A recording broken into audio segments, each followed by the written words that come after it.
இருக்கும் டாக்டர் ஜே.எல். சாரதா அவர்களை பற்றிய உரை வழங்க 2ஆம் ஆண்டு வணியியல் மாணவி நபிலா பானு அவர்களை மேடை கலைக்கிறோம்.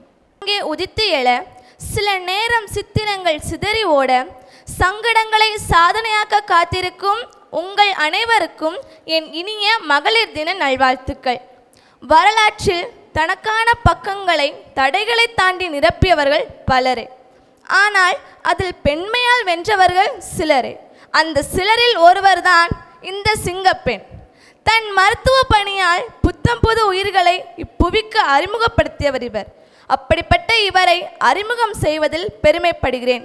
இவர் டாக்டர் சாரதா ஜே.எஸ். தன்னுடைய கல்லூரி படிப்பை கர்நாடகாவில் 1988 முதல் 93 வரை மணிப்பால் மங்களூர் பல்கலைக்கழகத்தில் சிறப்பாக படித்து முடித்தார். பின்னர் தன்னுடைய படிப்பை TGO மகே பல்கலைக்கழகத்தில் 1997 முதல் 99 வரையான காலகட்டத்தில் படித்து முடித்தார். அடுத்ததாக 2009ஆம் ஆண்டு அல்ட்ராசவுண்ட் படிப்பை சென்னையில் உள்ள செந்தில் நர்சிங் ஹோமில் படித்து முடித்தார். சர் இவான் ஸ்டெட்ஃபோர்ட் மருத்துவமனையில் மருத்துவராக பணியாற்றியுள்ளார். மேலும் 1999 முதல் 2000ஆம் ஆண்டு வரை சென்னை சுந்தரம் மருத்துவ அறக்கட்டளையில் பதிவாளராக இருந்துள்ளார். அதே சமயம் 2001 முதல் 2003ஆம் ஆண்டுகளில் அண்ணா நகரில் இப்பதவியை அவர் ஆட்கொண்டிருந்தார். வேப்பேரி சென்னையில் உள்ள பெரியார் நகர்ப்புற குடும்ப நல மையத்தில் குடும்ப நல மருத்துவ அலுவலராக 2004 முதல் 2009ஆம் ஆண்டு வரை பதவி வகித்துள்ளார். மேலும் சீனியர் ரெசிஸ்டன்ட் பதவியில் 2010 முதல் 2015ஆம் ஆண்டு வரை சென்னை மேலப்பஞ்சவாடியில் உள்ள ACS மருத்துவக் கல்லூரியில் தன் மருத்துவ பணியை ஆற்றியுள்ளார். தற்போது நம்முடைய திருநெல்வேலியில் உள்ள நெல்லை கேன்சர் கேர் ஆஃப் உதவும் உள்ளங்கள் பப்ளிக் சேரிட்டபிள் ட்ரஸ்டில் ஆலோசகராக பதவி வகித்தும் வருகிறார். தன்னுடைய ஆர்வத்தை புற்றுநோய் பரிசோதனையிலும் மற்றும் அவைகளை கண்டறிதல் பற்றியும் இப்போது அவர் திருப்பியுள்ளார். இந்த ஆர்வமே பல விருதுகளையும் மரியாதையும் இவருக்கென்று தேடித்தந்தது. அதில் சிறப்பானவை தாழ்த்தப்பட்ட குழந்தைகளுக்கான சுகாதார பாதுகாப்பு திட்டத்துக்கான நினைவு பரிசை 2005ஆம் ஆண்டே தமிழ்நாடு ஆளுநர் திரு சுர்ஜித் சிங் பர்னாலாவிடமிருந்து இவர் பெற்றார். 2017ஆம் ஆண்டு ரோட்டரி கவர்னர் டாக்டர் விஜயகுமாரிடமிருந்து சேவைகளுக்கான அங்கீகாரத்தையும் இவர் பெற்றார். கர்ப்பப்பைவாய் உள்நோக்கி புண்களை கண்டறிவதில் வயா பாப்ஸ் மற்றும் HPV ஆகியவற்றின் தொடர்பு பற்றிய ஆய்வை பிப்ரவரி 2023 நம்முடைய திருநெல்வேலியில் நடைபெற்ற நிஜ உலக சான்றுகள் மாநாட்டில் முன்வைத்தார். மேலும் ஹான்கான் 2023 என்ற சர்வதேச வெபினாரில் பேச்சாளராக பங்கேற்றுள்ளார். உங்களை வாழ்த்த எனக்கு வயதில்லை என்றாலும் உங்களை வணங்கி இவ்விழாவிற்கு உங்களை வரவேற்று விடைபெறுகிறேன். நன்றி. எல்லோருக்கும் காலை வணக்கம். சர்வதேச மகளிர் தின நல்வாழ்த்துக்கள். ஆல்ரெடி அருணா குரூப் ஆஃப் இன்ஸ்டிடியூஷன்ஸ்க்கும் எயின்ஸ்டீன் பொறியியல் கல்லூரி குரூப் ஆஃப் இன்ஸ்டிடியூஷன்ஸ்க்கும் என்னுடைய நன்றியை தெரிவித்துக் கொள்கிறேன். I welcome the chief guest மாண்புமிகு திருமதி வதனி அவர்களை வரவேற்கிறேன். மேடம் கிட்ட பேசும்போது மேடம் நீங்கள் முதல்ல பேசிடுங்க, உங்கள் உரையை முடித்ததுக்கப்புறம் நான் பேசுகிறேன் அப்படின்னு சொன்னேன். மேடம் இல்லை நீங்கள் உங்கள் இன்ட்ராக்டிவ் செஷனை முடித்ததுக்கப்புறம் கொஸ்டின் ஆன்சர் செஷனை முடித்ததுக்கப்புறம் நான் பேசுகிறேன்னு சொன்னாங்க. ஸோ அதே மாதிரி நான் சொல்கிறேன், இது ஒரு லெக்சர் மாதிரி கொடுக்கறதுக்கு நான் விரும்பலை, ஒரு இன்டராக்டிவ் செஷனாகவே நான் இதை கொண்டு போகணுன்னு நினைக்கிறேன். நீங்கள் என்ன கேள்வி கேட்டு நான் பதில் சொல்கிற மாதிரி ஒரு செஷன் இருந்தால் ஒரு இன்ட்ரெஸ்டிங்காக இருக்கும். நான் DGO, ஒரு கைனகாலஜிஸ்ட், சொன்ன மாதிரி working in Nellai cancer care centre. சென்னையில் பெரியார் அர்பன் ஃபேமிலி சென்டரில் நான் 6 வருஷம் வேலை பார்த்தேன். அதுக்கப்புறம் ACS மெடிக்கல் காலேஜில் வேலை பார்த்துட்டு இங்கே எங்கள் ஹஸ்பண்ட் டாக்டர் சுந்தரம் அவர்கள் சர்ஜிக்கல் ஆங்காலஜிஸ்ட், கேன்சர் அறுவை சிகிச்சை நிபுணர், அவர் இங்கே திருநெல்வேலியில் ட்ரான்ஸ்ஃபர் ஆகி வரும்போது நான் இங்கே வந்தேன். எங்களுடைய நோக்கம் திருநெல்வேலியில் நிறைய புற்றுநோய் பாதிப்புகள் நிறைய இங்கே இருப்பதாலும் இங்கே போதிய புற்றுநோய் சிகிச்சைகள் இல்லாத ஒரு தருணத்தினால இந்த இடத்துல வந்து நாங்கள் புற்றுநோய் சிகிச்சைகளை மக்களுக்கு கொண்டு செல்ல வேண்டும் அப்படின்ற ஒரு நோக்கத்தில் இங்கே 2016 நாங்கள் 2 பேரும் இங்கே வந்தோம். இந்த ஒரு ட்ராவல் 2016லேருந்து இந்த புற்றுநோய் சம்பந்தப்பட்ட ஒரு துறையில் இருக்கும்போது நிறைய பேர் இந்த புற்றுநோய் பாதிப்புலேருந்து நிறைய பேர் வந்து ட்ரீட்மெண்ட்டுக்கு மற்ற மாநிலங்களுக்கு செல்வதை நாங்கள் பார்த்தோம். அதாவது கேன்சர் வந்துடுச்சு அப்படின்னா இங்கேருந்து கேரளாவுக்கு போவாங்க, மதுரைக்கு போவாங்க, சென்னைக்கு போவாங்க. இப்போது நாங்கள் விரும்புகிறது என்னென்னா, இந்த புற்றுநோய் சிகிச்சைகள் வந்து இந்த திருநெல்வேலியிலேயே இப்போ வந்து நல்ல பெரிய அளவில் வந்துடுச்சு. புற்றுநோய் அறுவை சிகிச்சைகள் வந்து பொதுவாக பார்த்தீங்கன்னா 3. ஒன்று வந்து மருந்து, 2வது அறுவை சிகிச்சை, 3வது வந்து கதிர்வீச்சு. இந்த 3 சிகிச்சைகளும் இங்கே முக்கியமாக அரசு கல்லூரி திருநெல்வேலி மெடிக்கல் காலேஜ் அண்ட் ஹாஸ்பிட்டல்லையே வந்து இப்போது இது வந்துடுச்சு. ஸோ அதனால் புற்றுநோய் சிகிச்சைகளுக்கு நம்ம மற்ற மாநிலங்களுக்கு செல்ல வேண்டிய அவசியம் இல்லை அப்படிங்கிறத ஃபஸ்ட்டு நான் தெரிவித்துக் கொள்கிறேன். இங்கே வரும்போது நம்ம பேசிக்கொண்டு இருக்கும்போது இப்படி மேலே வரும்போது நான் பார்த்தேன், அந்த மகளிரை பற்றி அந்த போர்டெல்லாம் வச்சுருந்தீங்க. அதில் ஒரு சேயிங் வந்து ரொம்ப நல்லா இருந்தது. If you want anything to be said ask a man. ஏதாவது பேசணும் அப்படின்னு நினச்சா ஒரு ஆணை கேளுங்க, ஏதாவது பண்ணணும், ஏதாவது வேலை செய்யணும் அப்படின்னு நீங்கள் நினச்சிங்கன்னா ஒரு பெண்ணை கேளுங்க. If you want anything to be done please ask a woman.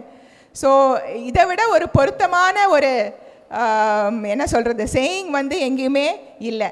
So அதே மாதிரி பெண்களால் சாதிக்கக்கூடிய ஒரு சாதிக்க முடியாத ஒரு காரியம் எதுலேயுமே இல்லை அப்படின்னு நான் சொல்கிறேன். அண்ட் இன்னொன்று வந்து இந்த theme my voice my right my strength. So என்னோட குரல், என்னோட உரிமை, என்னுடைய வலிமை. ஸோ இது வந்து ரொம்ப ஒரு கேட்சி சேயிங்காக இருக்குது. So I am very very happy to see all this.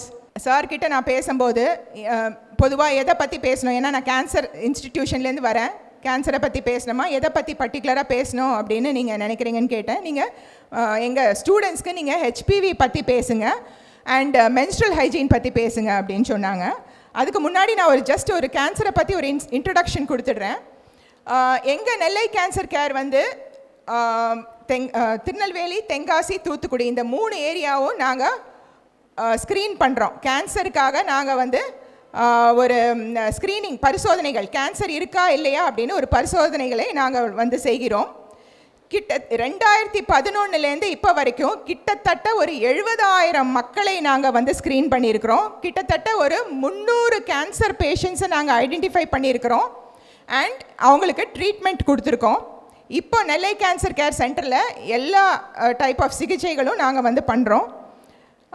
இதில் ஒரு கஷ்டமான விஷயம் என்னென்னா, 2018 ஸ்டாட்டிஸ்டிக்ஸ் படி பார்த்திங்கன்னா திருநெல்வேலியில் மட்டும் 2500 கேன்சர் பேஷண்ட்ஸ், புதிய கேன்சர் பேஷண்ட்ஸ் 2018 ஸ்டாட்டிஸ்டிக்ஸில் 2500 கேன்சர் பேஷண்ட்ஸ் இருக்கிறாங்க திருநெல்வேலியில். ஸோ அப்போது அதோடைய ஒரு தாக்கம், கேன்சரோடைய தாக்கம் எவ்வளோ தூரன்றதை நீங்கள் பாருங்கள்.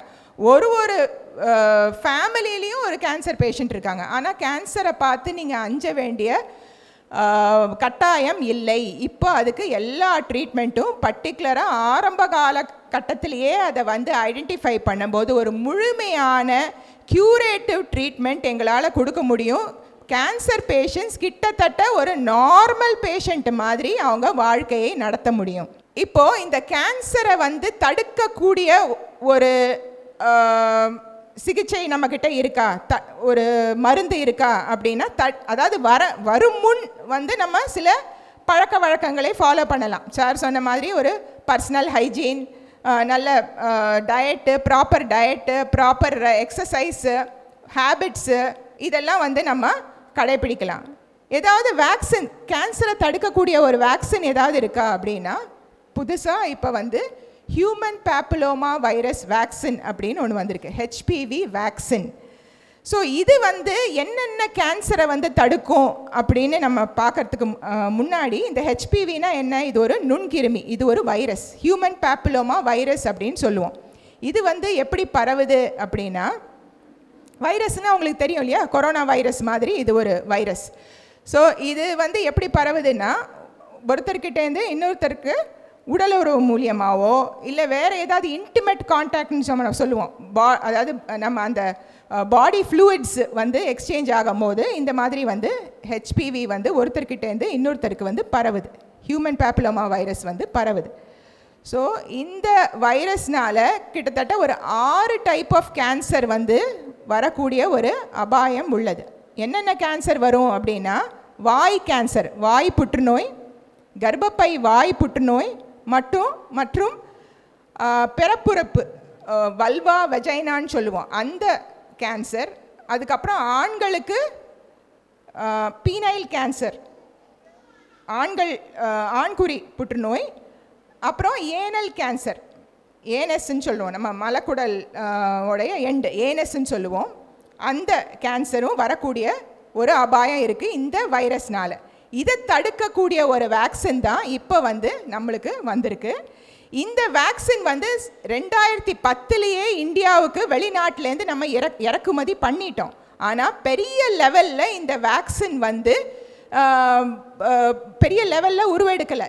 ஏன்னா இந்த வேக்சின் போட்டதுனால ஒரு சில சைடு எஃபெக்ட்ஸ் வந்துடுச்சு அப்படின்னு ஒரு அச்சம் வந்தது.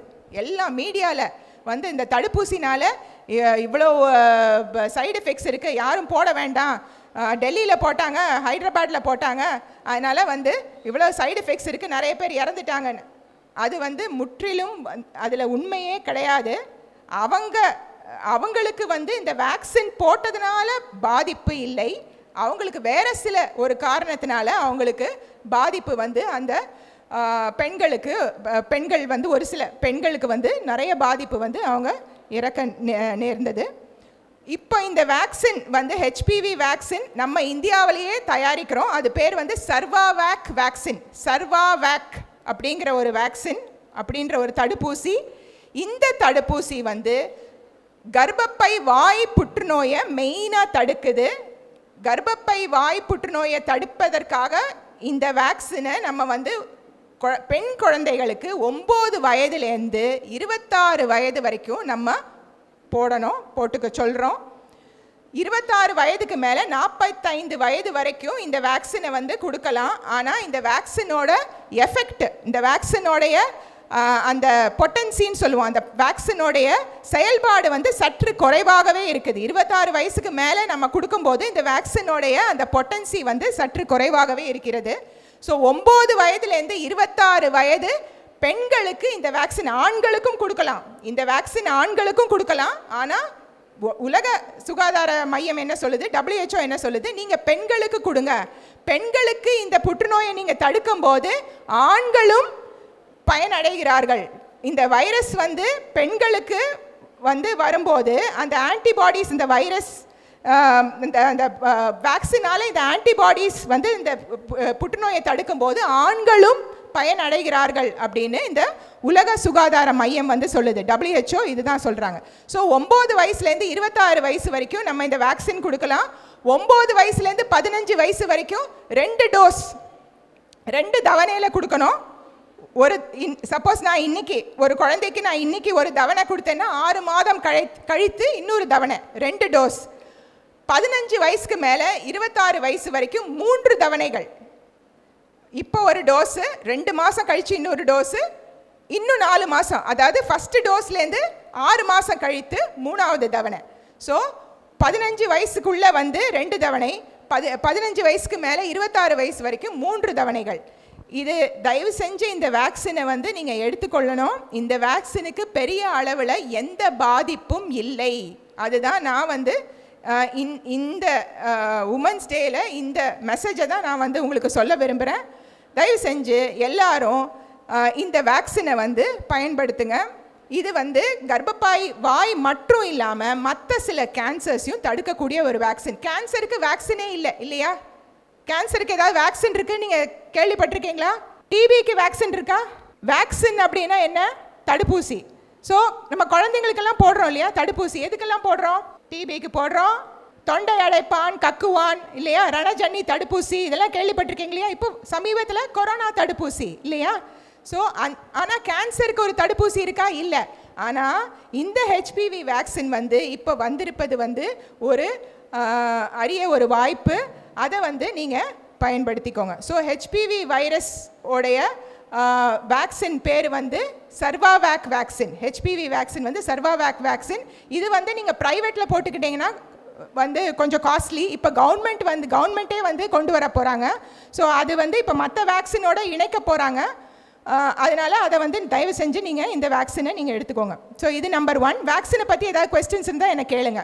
So number 1. நம்பர் 2 வந்து மென்ஸ்ட்ரல் ஹைஜீன். மென்ஸ்ட்ரல் ஹைஜீன் பற்றி நம்ம பேசணும். கர்ப்பப்பை வாய் கேன்சர் வந்து எதனால் பரவுதுன்னு நான் சொல்லிட்டேன். எதனால் பரவுது? ஹியூமன் பேப்பிலோமா வைரஸ்னால வந்து கர்ப்பப்பை வாய் கேன்சர் வருது.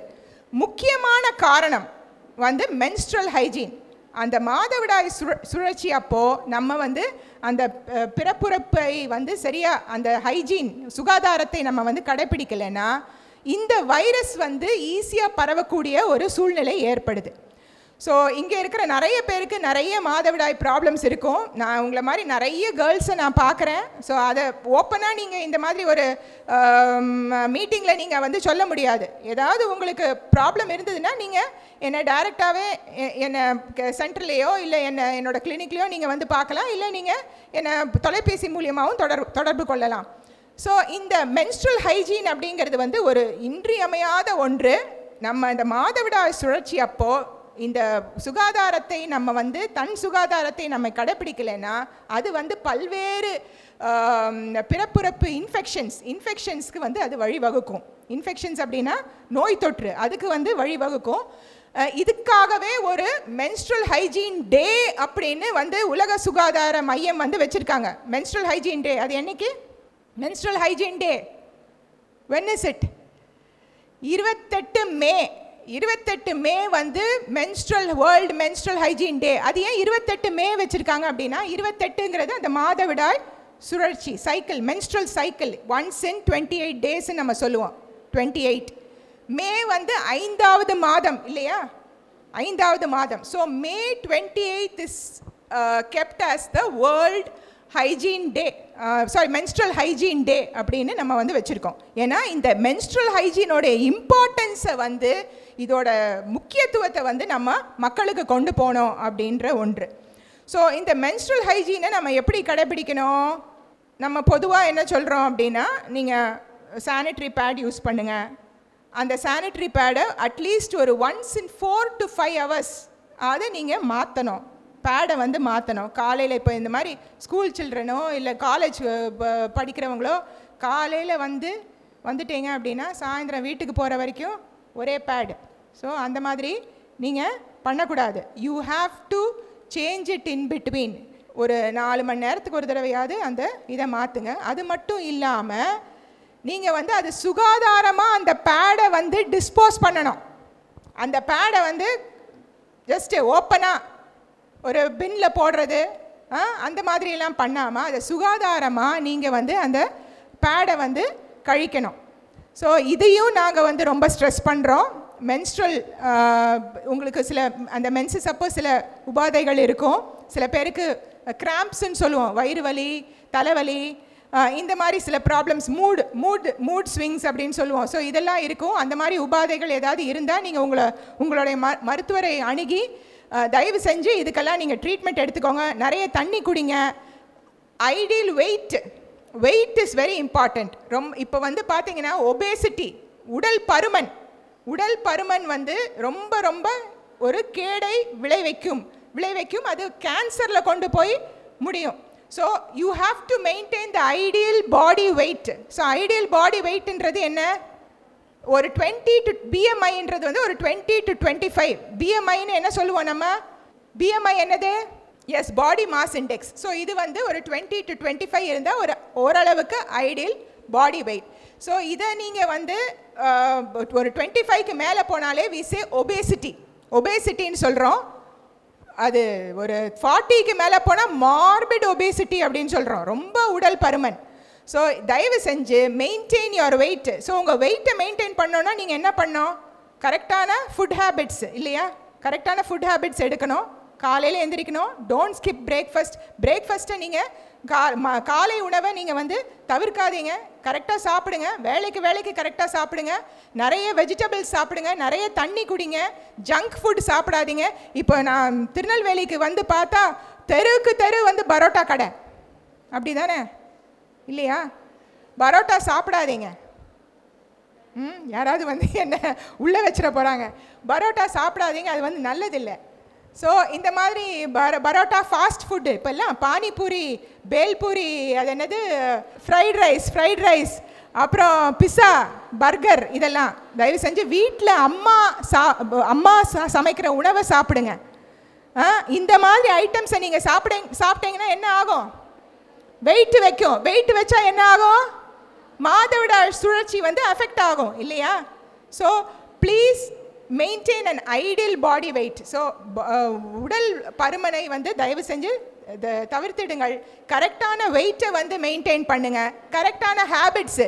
நைட்டு 11 மணி 12 மணி வரைக்கும் செல்ஃபோனை பார்த்துட்டு இருக்கிறது.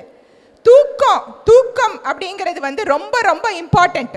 தூக்கம் வந்து ரொம்ப ரொம்ப இம்பார்ட்டண்ட். தூக்கம் வந்து ஏன் இம்பார்ட்டண்ட் அப்படின்னா, நம்ம தூங்கும் போது நம்ம உடல்ல என்ன ஆகுது அப்படின்னா, நம்மளுடைய உடம்பு வந்து அதுவா தானா வந்து சரிப்படுத்திக்கும். ஏதாவது ஒரு ப்ராப்ளம் நம்ம உடம்புல இருந்ததுன்னா அதுவா தானா நம்ம அதை வந்து சரிப்படுத்திக்கும். தூக்கம் அப்படிங்கிறது வந்து ஒரு இன்றியமையாத ஒன்று.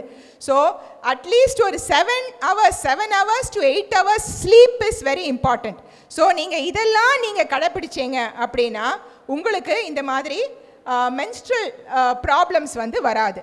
So menstrual hygiene is also a very very important thing. So நீங்கள் நான் சொன்னதெல்லாம் நீங்கள் நல்லா உள்வாங்கி, ஏதாவது உங்களுக்கு சந்தேகங்கள் இருந்தால் நீங்கள் கேளுங்க. நீங்கள் பேசும்போதே எனக்கு தெரிஞ்சிடுச்சு நிறைய சந்தேகங்கள் உங்களுக்கு இருக்குது. அதை நீங்கள் உங்களுக்குள்ளே நீங்கள் டிஸ்கஸ் பண்ணிக்கிறீங்க. அது மாதிரி நீங்கள் பண்ண வேண்டாம். முடிந்தால் இங்கே நீங்கள் என்னை வந்து கேட்கலாம். I would be very happy to answer those questions. ஒரு கொஸ்டின் அண்ட் ஆன்சர் செஷன் மாதிரியே நம்ம வச்சுப்போம். ஸோ ஏதாவது சந்தேகங்கள் இருந்தால் என்னை கேளுங்க. எல்லாமே நான் சொல்ல முடியாது. அதாவது ஒரு என்ன சொல்கிற ஒரு குறுகிய இந்த டைம் ஃப்ரேமில் என்னால் எல்லாமே சொல்ல முடியாது. உங்கள் சந்தேகங்கள் ஏதாவது இருந்தால் நான் வந்து அதை தீர்க்கிறேன். யாருக்காவது ஏதாவது சந்தேகங்கள் இருந்தால் நீங்கள் கேளுங்க. Any staff, any students. So நம்ம ஹெல்த் அப்படிங்கிறது வந்து மென்டல் ஹெல்த், ஃபிசிக்கல் ஹெல்த் இல்லையா? மென்டல் ஹெல்த் நல்லா இருந்தால் தான் மென்டல் ஹெல்த்ன்றது என்னது? மென்டல் ஹெல்த்னா என்ன? மைண்டு வந்து ஹாப்பியாக இருந்தால் தான் உடல் வந்து நல்லாயிருக்கும். உடல் வந்து நல்லா இருந்தால் தான் மைண்டு ஹாப்பியாக இருக்கும் இல்லையா? ஸோ நீங்கள் உடலை நல்லா வச்சுக்கிட்டா தான் உங்களால் வந்து ஹாப்பியாக இருக்க முடியும். நல்ல எக்ஸாம்ஸ் எழுதுவீங்க, நல்ல பர்ஃபார்ம் பண்ணுவீங்க. இன்றைக்கி ரொம்ப ஹாப்பியாக இருந்தது. அந்த இந்த போட்டி, கோல போட்டி, அதெல்லாம் பார்க்கும்போது ரொம்ப ரொம்ப சந்தோஷமாக இருந்தது. எவ்வளோ வந்து நல்ல எனர்ஜெட்டிக்காக நீங்களாம் இருக்கீங்கன்னு. உங்கள் ஹெல்த்தையும் பார்த்துக்கோங்க. அந்த ஹெல்த் சீக்கிங் பிஹேவியர் அப்படிங்கிறது வந்து நம்ம ஆட்களுக்கு வரணும். Health seeking behaviour is very very important. ஏதாவது வந்து ப்ராப்ளம் இருந்தது அப்படின்னா நீங்கள் வந்து தயங்கக்கூடாது. உங்கள் அம்மாக்கிட்டேயோ, ஃப்ரெண்டுக்கிட்டேயோ, யார்கிட்டேயோ, உங்கள் மருத்துவர்கிட்டேயோ நீங்கள் சொல்லி அதை வந்து நீங்கள் சரி பண்ணிக்கலாம். Please don't hesitate. அந்த ஹெசிடேஷன் இருக்கக்கூடாது. லேடிஸ்க்கு அந்த ஹெசிடேஷன் சார் சொன்ன மாதிரி தயங்காதீங்க. நம்ம ஆண்களுக்கு இப்போ வந்து ஆண்களை விட நம்ம வந்து இப்போ பர்ஃபார்ம் பண்ணுறோம். அப்படிங்கும்போது அந்த தயக்கம் வந்து உங்ககிட்ட இருக்கக்கூடாது. So please make use of this opportunity. ஏதாவது உங்களுக்கு சந்தேகங்கள் இருந்தால் நீங்கள் வந்து கேட்கலாம். நன்றி, வணக்கம். தங்களது சிறந்த தகவல்களுக்கு நன்றி. மதிவதனி அவர்களை பற்றிய தகவல்களை பகிர்வதற்காக நம் மைன்ஸின் பொறியியல் கல்லூரியின் இறுதி ஆண்டு கணினி பொறியியல் துறை மாணவி கே சக்தி ஸ்னேகா அவர்களை வரவேற்கிறோம். இப்போ ஆக்சுவலாக மென்ஸ்ட்ரல் கப்ஸ் அப்படிங்கிறது வந்து இப்போ வந்துட்டு இருக்குது. ஆக்சுவலாக மென்ஸ்ட்ரல் கப்ஸ் வந்து பெட்டர். இது வந்து என்னென்னா நம்ம வந்து ஒன்ஸ் இன் 10 hours இதை வந்து மாற்றலாம் மென்ஸ்ட்ரல் கப்ஸு. பட் நம்ம சூழ்நிலைக்கு வந்து இன்னும் அது வந்து பெரிய அளவில் வந்து வரலை. அது வந்து 2 டைப் ஆஃப் கப்ஸ் இருக்குது. ஒன்று வந்து சிலிக்கான் கப்ஸு, எலாஸ்டிக் கப்ஸுன்னு சொல்லுவோம். அது வந்து இப்போ ஈஸியாக கிடைக்கல. நம்ம சூழ்நிலைக்கு இப்போ வந்து பேட்ஸ் யூஸ் பண்ணுறோம். அண்ட் பேட்ஸ் வந்து இஸ் ஆல்வேஸ் பெட்டர். சரியா? பட் ஆனால் நம்ம அந்த பேடு யூஸ் பண்ணும்போது என்னென்னா நம்ம அதை டிஸ்போஸ் பண்ணுறோம் இல்லையா, ஸோ அது வந்து அந்த எக்கோசிஸ்டம் அதை வந்து ஹார்ம் பண்ணுது. நம்ம அதை ப்ராப்பராக டிஸ்போஸ் பண்ணணும், அதை வந்து அந்த இன்சினரேட்டரில் போடணும், ஒன்று எரிக்கணும் இல்லைனா புதைக்கணும். அந்த மாதிரி புதைக்கிறத விட எரிக்கிறது வந்து பெட்டர். பட் எரிக்கிறதுங்கிறது வந்து ஓப்பனாக எரிக்க முடியாது, அதுக்குன்னு ஒரு தனி இன்சினரேட்டர் இருக்குது. ஸோ அது இட் ஹார்ம்ஸ் த எக்கோசிஸ்டம் நம்ம சொல்லுவோம். ஸோ அதுக்கு வந்து இந்த மென்ஸ்ட்ரல் கப்ஸ் வந்து பெட்டர். ஏன்னா நம்ம மென்ஸ்ட்ரல் கப்ஸ் யூஸ் பண்ணிவிட்டு அதுக்கப்புறம் அதை வாஷ் பண்ணிவிட்டு அடுத்த சுழற்சி அப்பவும் அதை யூஸ் பண்ணலாம். So menstrual cups is better. But நம்ம சூழ்நிலைக்கு வந்து pads are always better and we are using the pads now. And cotton based pads better. Synthetic pads use பண்ணாதீங்க, cotton based pads யூஸ் பண்ணுங்க. And once in 4 hours வந்து தயவு செஞ்சு அதை வந்து மாற்றுங்க. தேங்க்யூ. கேன்சர் தான், மார்பக புற்றுநோய். பட் அதுக்கு முன்னாடி நார்மலாக ஹாஸ்பிட்டல் போனப்போ இன்ஜெக்ஷன் டேப்லெட் போட்டே அவங்களுக்கு வந்து சரியாயிடுச்சு. பட் லாஸ்ட் 1 year தான் ரொம்ப சீரியஸானாங்க. இது ஏன் முன்னாடியே தெரியல அவங்களுக்கு, இல்லை ஹாஸ்பிட்டலில் சொல்லலை? அவங்க ட்ரீட்மெண்ட் வந்து முதல்ல அறுவை சிகிச்சை பண்ணாங்களா இல்லை? ஃபஸ்ட்டு வந்து நார்மலாகவே ஹாஸ்பிட்டல் போய் இன்ஜெக்ஷன் போட்டு என்ன பெயின் இருந்ததோ அது சரியாயிடுச்சு. பட் இறக்குறதுக்கு 1 yearக்கு முன்னாடி தான் அவங்களுக்கு வந்து சீரியஸ் ஆச்சு. அதுக்கு முன்னாடி ஒரு 2 yearsக்கு முன்னாடியே ஹாஸ்பிட்டல் போனாங்க. பட் ஓகே, மார்பக புற்றுநோயை பொறுத்த வரைக்கும் இப்போ வந்து நிறைய பேருக்கு அந்த பாதிப்பு வந்து வருது. உலக அளவில் வந்து மார்பக புற்றுநோய் தான் பெண்களை பாதிக்கக்கூடிய ஒரு புற்றுநோயாக இருக்குது. அதே மாதிரி இந்தியாவிலையும் இப்போ நம்பர் 1 ஃபஸ்ட் ரேங்க் வந்து மார்பக புற்றுநோய், செகண்ட் ரேங்க் வந்து கர்ப்பப்பை வாய் புற்றுநோய். ஸோ மார்பக புற்றுநோய் வந்து இப்போ நிறைய பேருக்கு வருது அப்படிங்கிற காரணம் வந்து அது என்னதுன்னே தெரியல. இப்போ வந்து நான் சொன்ன மாதிரி ஒபேசிட்டி, சமூக ஒரு என்ன சொல்கிறது, என்வாயன்மெண்டல் பொல்யூஷன், ஜெனட்டிக்னு நம்ம சொல்கிறோம். ஸோ ரத்த வழியில் ஏதாவது ப்ராப்ளம் இருந்தது அப்படின்னா அது அந்த என்ன சொல்கிற பெண்களுக்கும், அம்மாவுக்கு மார்பக புற்றுநோய் இருந்தால் அந்த பெண்களையும் பாதிக்கக்கூடிய ஒரு நிலைமை இருக்கும். ஸோ அந்த மாதிரி அந்த மரபணு மாற்றங்கள் இருந்தால் அந்த மாதிரி ஃபேமிலிஸில் அந்த மார்பக புற்றுநோய் வந்து வரலாம். பட் அந்த மார்பக புற்றுநோயை பொறுத்த வரைக்கும் எந்த ஸ்டேஜில் வந்து நம்ம கண்டுபிடிக்கிறோம் அப்படிங்கிறது வந்து ரொம்ப ரொம்ப important. Stage 1, stage 2, stage 3, stage 4 அப்படின்னு நம்ம சொல்கிறோம். ஸ்டேஜ் 1, ஸ்டேஜ் 2ல் நம்ம வந்து அந்த மார்பக புற்றுநோயை கண்டுபிடிச்சா வந்து ஈஸியாக ட்ரீட்மெண்ட் பண்ணிடலாம்.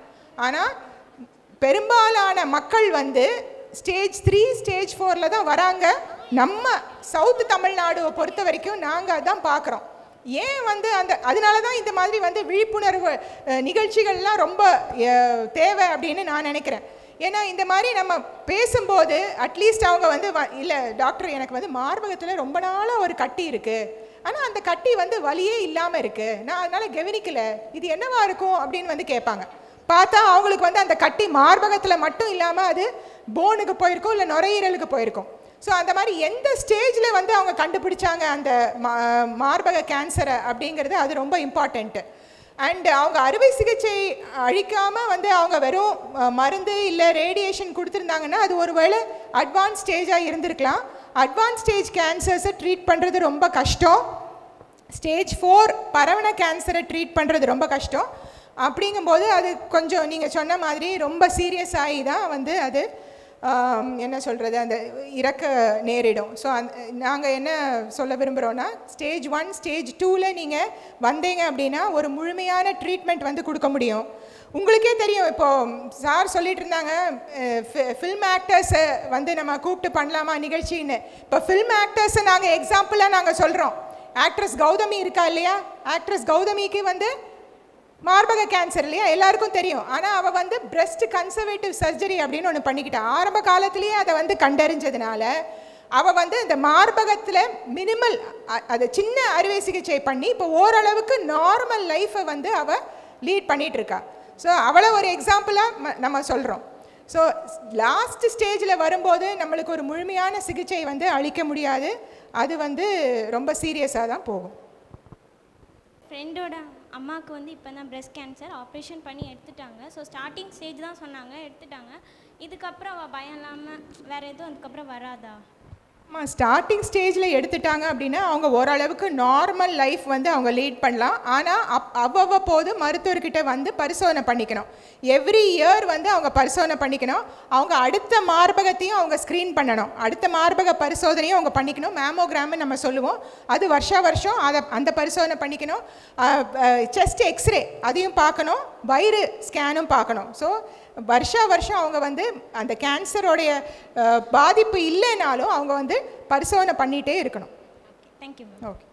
சவுத் தமிழ்நாட்டில் வந்து நிறைய அளவில் புற்றுநோய் வருது அப்படி சொல்லிட்டு அதுக்கு முக்கியமான ரீசன் ஃபுட் ஹேபிட்டா இல்லை அப்படின்னா அவங்களோட டிஎன்ஏ அந்த மாதிரி இஷ்யூஸா? நிறைய பாதிப்புகள் நாங்கள் பார்க்குறது வந்து அதை பற்றி விழிப்புணர்வு இல்லாதனால வந்து முதல் ஸ்டேஜ்லேயே அவங்க வந்து வரமாட்டேங்கிறாங்க அப்படிங்கிற ஒரு இதுதான். ஸோ அதனால் நிறைய இந்த புற்றுநோயை பற்றி அவங்களுக்கு ஒரு நாலேஜ் இருந்தது அப்படின்னா சீக்கிரமாக மருத்துவர்கிட்ட வருவாங்க. பட் என்ன ரீசன் அப்படிங்கிறது எங்களுக்கு தெரியலை. இப்போது இந்த கேன்சரோடைய இன்சிடென்ஸ் வந்து ரொம்ப இன்க்ரீஸ் ஆகுது. ஸோ அதோடைய எக்ஸாக்ட் ரீசன் வந்து தெரியல. இந்த சுற்றுச்சூழலோடைய ஒரு சீர்கேடுனாலையா, இல்லை நம்ம உணவு பழக்க வழக்கங்கள், இல்லை நான் சொன்ன மாதிரி அந்த மரபணு மாற்றங்கள் ஜெனட்டிக்ஸ் இதனாலையா அப்படிங்கிறது நம்மளுக்கு எக்ஸாக்டாக தெரியல. ஆனால் அந்த இன்சிடென்ஸ் வந்து நிறைய இருக்குது அப்படிங்கிறது தான் ஸ்டாட்டிஸ்டிக்ஸ் காமிக்குது. மேம், இந்த சர்விக்கல் கேன்சர் அப்புறம் பிரஸ்ட் கேன்சர்லாம் சொன்னீங்கல்ல, அதை வந்துட்டு நாங்கள் ஸ்டார்டிங் ஸ்டேஜில் எப்படி கண்டுபிடிக்கலாம்? நல்ல குவெஸ்டின். நான் இதை சொல்ல விட்டுட்டேன். பிரஸ்ட் கேன்சரை பொறுத்த வரைக்கும் ஸ்டார்டிங் ஸ்டேஜில் வந்து இப்போ நீங்கள் இந்த ஸ்டேஜ்லேருந்தே நீங்கள் வந்து மார்பக சுய பரிசோதனை செய்ய வந்து நீங்கள் கற்றுக்கணும். மார்பக பிரஸ்ட் செல்ஃப் எக்ஸாமினேஷன் அப்படின்னு ஒன்று இருக்குது தெரியுமா உங்களுக்கு? நீங்கள் கூகுளெல்லாம் பார்த்தீங்கன்னா உங்களுக்கு வரும் பிரஸ்ட் செல்ஃப் எக்ஸாமினேஷன் எப்படி பண்ணணும் அப்படின்னு. ஸோ நீங்கள் அதை பார்த்து நீங்கள் கற்றுக்கோங்க. அதாவது நீங்கள் சுயமாக உங்கள் பிரஸ்ட்டை வந்து நீங்கள் பரிசோதனை பண்ணுறதுக்கு நீங்கள் இந்த வயசுலேருந்தே சுமார் ஒரு 20 இயர்ஸ்லேருந்தே நாங்கள் வந்து கற்றுக் கொடுப்போம்.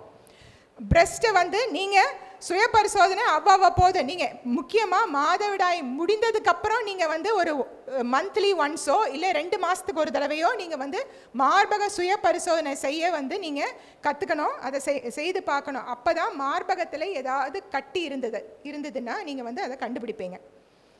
ஒரு பேஷண்ட் என்கிட்ட வந்தாங்க. அவங்க வந்து வேதாத்ரி மகரிஷி அந்த யோகா வந்து பண்ணுவாங்க.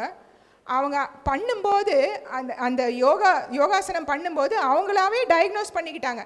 எனக்கு வந்து இந்த மார்பகத்தில் ஒரு கட்டி இருக்குது டாக்டர் அப்படின்னு அவங்க வந்து சொல்கிறாங்க எங்ககிட்ட. நாங்கள் பரிசோதனை பண்ணி பார்க்கும்போது அவங்களுக்கு கேன்சர் இருந்தது. அதை மாதிரி மெனி ஆஃப் த டைம் வந்து பேஷண்ட்டே வந்து அவங்க டயக்னோஸ் பண்ணிப்பாங்க. எனக்கு வந்து கட்டி இருக்குது, எனக்கு மார்பக தோலில் ஏதோ மாற்றம் இருக்குது, மார்பக தோலில் மாற்றங்கள் இருக்கலாம், கட்டி இருக்கலாம், மார்பக காம்பில் ஏதாவது கசியலாம், ரத்த கசியலாம், இல்லை வேறு ஏதாவது திரவம் கசியலாம், அக்கிளில் கட்டிகள் வரலாம். அக்கிளில் கட்டிகள் வருதுன்றது வந்து கொஞ்சம் லேட் ஸ்டேஜ். பட் இந்த மாதிரி ஏதாவது ப்ராப்ளம் இருந்தது அப்படின்னா யூஸ்வலாக நாங்கள் பரிசோதனை பண்ணுவோம். பொதுவாகவே 40 வயதுக்கு மேலே உள்ள பெண்மணிகளுக்கு நாங்கள் மேமோகிராம், மார்பகத்தோடைய எக்ஸ்ரேன்னு சொல்லுவோம். மேமோகிராம் வந்து நீங்கள் பண்ணிக்கோங்க, இது வந்து ஸ்க்ரீனிங் பண்ணிக்கோங்க நம்ம சொல்கிறோம். இது வந்து ஆரம்ப காலகட்டத்திலேயே நம்ம வந்து ஒரு பெரிய அளவில் பாதிப்பு வரத்துக்கு முன்னாடியே இதை வந்து நம்ம கண்டுபிடிச்சா ட்ரீட்மெண்ட்டு கரெக்டாக பண்ணிவிடுவோம். கர்ப்பப்பை வாய் பரிசோதனை வந்து எப்படி பண்ணுறோம் அப்படின்னா யூஸ்வலாக கல்யாணம் ஆன பெண்களுக்கு கல்யாணம் ஆகி ஒரு 3 வருடம் ஆனதுக்கப்புறம் இந்த பேப்ஸ்மியர் அப்படின்னு ஒரு டெஸ்ட் பண்ணுறோம். கர்ப்பப்பை வாய் டெஸ்ட், அது ஒரு டிஷ்யூ டெஸ்ட், பேப்ஸ்மியர் அப்படின்னு நம்ம பண்ணுறோம். இப்போ வந்து உலக சுகாதார மையம் வந்து ஹெச்பிவி டெஸ்டிங், இப்போ நான் அந்த வைரஸை பற்றி சொன்னேன் இல்லையா, அந்த வேக்சின் பற்றி சொன்னேன் இல்லையா, அந்த வைரஸே இருக்கா அப்படின்னு ஒரு டெஸ்ட் இப்போ வந்திருக்கு. அது பேர் தான் ஹெச்பிவி டெஸ்ட்டு. ஸோ அதை வந்து நம்ம பார்க்கும்போது இந்த பெண்மணிக்கு இந்த பாதிப்பு இருக்கா அப்படின்னு நம்ம கண்டுபிடிச்சிடலாம். ஆனால் எல்லா ஹெச்பிவி வைரஸ் பாசிட்டிவும் கேன்சரில் கொண்டு போய் விடாது. ஒரு சில பேருக்கு மட்டும் அந்த ஹெச்பிவி இருந்தால் கேன்சரில் போய் முடியும். எல்லா ஹெச்பிவி பாசிட்டிவிட்டியும் கேன்சர் வந்து உண்டாக்காது. சரியா? ஸோ இதுதான் வந்து இந்த அறிகுறிகள். அண்ட் இன்னொன்று, இந்த கர்ப்பப்பை வாய் புற்றுநோய் வந்து அதோட அறிகுறிகள் வந்து பார்த்திங்கன்னா இந்த அதிக வெள்ளைப்படுதல், திரவம் கலந்த வெள்ளைப்படுதல். முக்கியமான ஒன்று என்னென்னா உடல் உறவுக்கு பின் இரத்த கசிதல். நம்ம போஸ்ட் காய்டல் ப்ளீடிங்னு சொல்லுவோம். கல்யாணம் ஆன பெண்களுக்கு போஸ்ட் காய்டல் ப்ளீடிங் அது ஒரு முக்கியமான ஒரு சிம்டம். உடலுறவுக்கு பின் இரத்த கசிதல் இருந்தால் நாங்கள் வந்து கர்ப்பப்பை வாய்க்கு பரிசோதனை செய்வோம். ஸோ இதெல்லாம் இருந்தது அப்படின்னா இதெல்லாம் நாங்கள் அறிகுறிகள் இதுக்கு வந்து நாங்கள் டெஸ்ட் பண்ணி டயக்னோஸ் பண்ணி ட்ரீட்மெண்ட் அளிக்கிறோம். நீங்கள் பேசும்போது சொன்னீங்கல்ல, டேட்ஸ் வரும்போது வந்துட்டு மூட் ஸ்விங் ஆகும், அப்புறம் கிராம்ஸ் இருக்கும் அப்படின்னு சொன்னீங்கல்ல. பட் ஆனால் ஜஸ்ட் நார்மல் தானே, அதுக்கும் ட்ரீட்மெண்ட் பண்ணணுமா? இல்லை அதெல்லாம் வெரி நைஸ் கொஸ்டின். அது வந்து நார்மல் தான். உங்களால் வந்து அதை சமாளிக்க முடியும்னா நீங்கள் சமாளிச்சுக்கோங்க. அதுக்காக ஒன்றும் ட்ரீட்மெண்ட் பண்ணணும்னு அவசியமே இல்லை. ஒரு சில பேருக்கு ரொம்ப சிவியராக வரும். நான் பார்த்துருக்கேன், தரையிலெல்லாம் உருண்டு பிறண்டு அப்படியெல்லாம் பண்ணுவாங்க. ஸோ லீவ் எடுத்துருவாங்க, லீவ் போட்டுருவாங்க, ஸ்கூலுக்கு வர மாட்டாங்க, காலேஜுக்கு வர மாட்டாங்க. மேடம் அப்படி தானே? ஸோ அந்த மாதிரிலாம் இருந்தால் நீங்கள் ட்ரீட்மெண்ட் எடுங்க. எல்லாருக்கும் ட்ரீட்மெண்ட் எடுக்கணுன்ற அவசியமே இல்லை. எவ்வளோ தூரம் நீங்கள் இயற்கையோடு ஒன்று போகிறீங்களோ அதுதான் நல்லது. ஸோ எல்லாரும் டாக்டர்கிட்ட வாங்கன்னு நான் சொல்லவே இல்லை. அதனால் ஃப்யூச்சரில் ஏதாவது ப்ராப்ளம் வருமா? இது வந்து நிறைய பேருக்கு உண்டான ஒரு காமன் கொஸ்டின்னு அவங்க வந்து கேட்டிருக்காங்க. இர்ரெகுலர் பீரியட்ஸ் இப்போ நாங்கள் நிறைய பேருக்கு பார்க்குறோம். ஒரு சின்ன வயசு பொண்ணு என் கன்சல்டேஷன் ரூம்குள்ளே வந்தாலே நாங்கள் இப்போ உனக்கு இர்ரெகுலர் பீரியட்ஸா அப்படின்னு கேட்குற அளவுக்கு வந்து அந்த அளவுக்கு ரொம்ப காமன் ஆகிடுச்சு. நான் சொன்ன மாதிரி தயவு செஞ்சு ஒரு ப்ராப்பர் ஹேபிட்ஸை வந்து நீங்கள் கடைபிடிங்க. காலையில் சீக்கிரமாக எழுந்திரிங்க, நைட்டு சீக்கிரமாக தூங்குங்க, நல்லா சாப்பிடுங்க, சத்துள்ள உணவாக சாப்பிடுங்க, ரொம்ப டென்ஷன் ஆகாதீங்க, உடல் பயிற்சி பண்ணுங்கள். ஏதாவது ஒன்று வாக்கிங்கோ ஸ்கிப்பிங்கோ ரன்னிங்கோ ஏதாவது ஒரு உடல் பயிற்சி பண்ணுங்கள். இந்த மாதிரி நல்ல ஹேபிட்ஸ் நீங்கள் வந்து கடைபிடிச்சிங்கன்னாலே உங்களுக்கு வந்து இந்த இர்ரெகுலர் பீரியட்ஸ் வந்து வராது. இர்ரெகுலர் பீரியட்ஸ் இருந்ததுன்னா பின்னாடி ஒரு சில பாதிப்புகள் வரலாம். உங்களுக்கு இர்ரெகுலர் பீரியட்ஸுங்கிறது எவ்வளோ இர்ரெகுலர் அப்படின்னு ஒரு சில பேருக்கு பார்த்தீங்கன்னா நார்மலாகவே 40 நாளுக்குள்ளே 45 நாளுக்குள்ளே வரும். எவ்ரி 40 days 45 daysக்கு வருது அப்படின்னா தட் இஸ் ரெகுலர் பீரியட்ஸ் தான். அதுக்காக எனக்கு ஒன்ஸ் இன் 28 days வரலையே டாக்டர் அப்படின்னு அப்படி சொல்லக்கூடாது.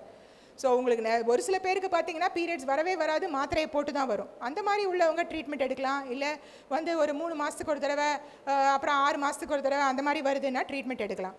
ஸோ நீங்கள் நல்ல ஹேபிட்ஸை நீங்கள் வந்து கடைபிடிச்சிங்கனாலே உங்களுக்கு வந்து இந்த பீரியட் ப்ராப்ளம் சரியாயிடும். அதுதான் நாங்கள் சொல்கிறோம். இந்த நிறைய பேருக்கு பாலிசிஸ்டிக் ஓவரின்னு எல்லாரும் ஒரு ஸ்கேன் வச்சுருப்பாங்க, எல்லாத்துக்கும் எனக்கு பாலிசிஸ்டிக் ஓவரி, பிசிஓடி டாக்டர். ஏன் பிசிஓடி வருது? இதனால தான் வருது. சரியான ஹேபிட்ஸ் இல்லை, சரியான உணவு பழக்கங்கள் இல்லை, டென்ஷன், ஸ்ட்ரெஸ் ஆகாதீங்க. Don't be stressed. சரியா? ரிலாக்ஸ். படிக்கிற நேரத்தில் படிக்கணும், ரிலாக்ஸ் பண்ணுற நேரத்தில் ரிலாக்ஸ் பண்ணணும் இன்றைக்கி மாதிரி. So please be happy. Okay, thank you. கர்ப்பப்பையில் கட்டி வர்றது எதனால் வருது? அப்படி வந்துச்சுன்னா அதை வந்து எடுக்கிறாங்க எதுக்கு?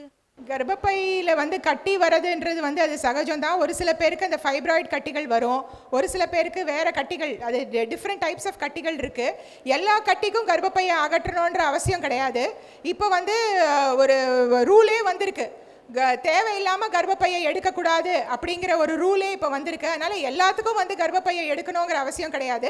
அந்த கட்டிகள் வந்து ஒரு சில பேருக்கு நார்மலாகவே இருக்கும். சில கட்டிகள், எல்லா கட்டிகளும் வந்து அகற்றணும் இல்லை கர்ப்பப்பை ஹிஸ்டெக்டமி பண்ணணும் அப்படிங்கிற அவசியம் கிடையாது. இது போன்ற நிகழ்ச்சிகளை உங்களுக்கு தொடர்ந்து வழங்க எங்கள் சேனலை சப்ஸ்கிரைப் பண்ணுங்க.